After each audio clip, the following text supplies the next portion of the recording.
Le freinage régénératif consiste à récupérer l'énergie cinétique, pour la transformer en énergie électrique et la stocker dans la batterie. Dès que vous levez le pied de la pédale d'accélérateur ou que vous appuyez sur la pédale de frein, le moteur électrique est entraîné par les roues et génère de l'électricité pour recharger la batterie de traction. Le freinage régénératif permet d'améliorer l'efficience et l'autonomie, tout en préservant l'usure des freins. Votre véhicule est équipé de plusieurs niveaux de freinage régénératif. Ces niveaux sont sélectionnables via 2 palettes situées derrière le volant. Ainsi, vous pouvez moduler votre confort de conduite à tout moment.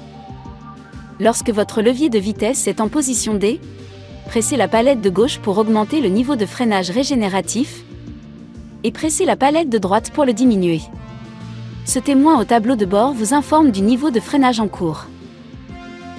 Au niveau minimum, il n'y a pas d'effet de frein moteur. La conduite est filante, la voiture conserve son allure au lever de pied de l'accélérateur. Ce niveau apporte un confort idéal sur autoroute par exemple. Plus vous augmentez le niveau, plus l'effet sur le frein moteur est marqué au lever de pied de la pédale d'accélérateur. La fonction One Pedal, pour les véhicules qui en sont équipés, est le niveau maximum de freinage régénératif. Elle permet de conduire en utilisant principalement la pédale d'accélérateur. Comme à votre habitude, le véhicule prend de la vitesse lorsque vous appuyez sur la pédale d'accélérateur. Cependant, lorsque vous relâchez la pédale d'accélérateur, le véhicule décélère et ce, jusqu'à l'arrêt complet. Vous n'avez plus besoin d'appuyer sur la pédale de frein pour freiner, sauf pour effectuer un freinage d'urgence. Lorsque vous appuyez de nouveau sur l'accélérateur, vous reprenez de la vitesse.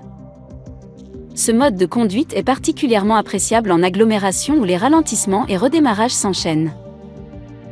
Pour activer la fonction, votre levier de vitesse doit être en position D. Appuyez sur cette palette autant de fois que nécessaire, jusqu'à l'apparition du message « One Pedal activé ». Le témoin One Pedal apparaît au tableau de bord, accompagné d'un signal sonore, pour vous confirmer son activation. Notez que lorsque vous passez en marche arrière, R, ou en position N ou P, la fonction se met en veille, afin de faciliter vos manœuvres. Le témoin One Pedal apparaît alors en gris au tableau de bord.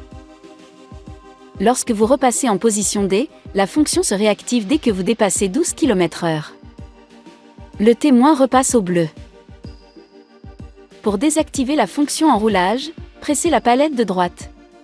Si vous êtes à l'arrêt, appuyez sur la pédale de frein puis pressez la palette. Le message « One Pedal désactivé » s'affiche alors au tableau de bord. Le témoin s'éteint et un signal sonore retentit pour vous confirmer la désactivation. Notez que la fonction One Pedal se désactive à l'arrêt du moteur. Si vous souhaitez la fonction, vous devrez alors la réactiver au prochain démarrage. Selon l'équipement de votre véhicule, si vous activez l'Extended Grip ou le mode Multisense Snow, la fonction One Pedal n'est alors pas disponible. De plus, lorsque vous roulez en forte pente, il peut être nécessaire d'utiliser la pédale de frein pour maintenir le véhicule à l'arrêt. Enfin, si le message « One Pedal indisponible » apparaît au tableau de bord, cela signifie que le système a détecté une anomalie. Si le problème persiste, contactez un représentant Renault pour résoudre le problème. Gardez bien à l'esprit que cette fonction est une aide supplémentaire qui ne doit pas remplacer votre vigilance de conducteur. Enfin, la fonction One Pedal ne réalisant pas d'arrêt d'urgence, soyez toujours attentif aux conditions de circulation et à votre environnement, pour être prêt à intervenir et à freiner en cas de nécessité.